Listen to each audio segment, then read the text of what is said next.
Good day mga ka-TJ. So it's me again, El Caps Visit Gun. So update ngayong araw, June 29. June 29. December 29, 2025. So ito yung natapos natin. Apat na siya.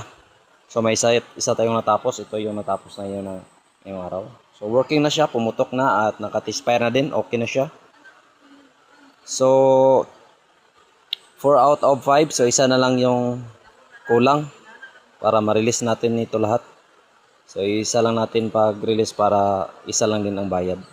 Kasi malayo din ang shipping area natin, shipping location, malayo dito sa amin.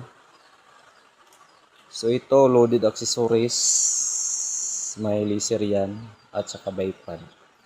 Pero kanang yang bipod, hindi yan sa kanya. Ito hindi yan sa kanya yung scope at saka yung laser hindi din sa kanya. Nilagyan ko lang para makita kung anong itsura ng loaded accessories. So yan lang po mga ka-TJ.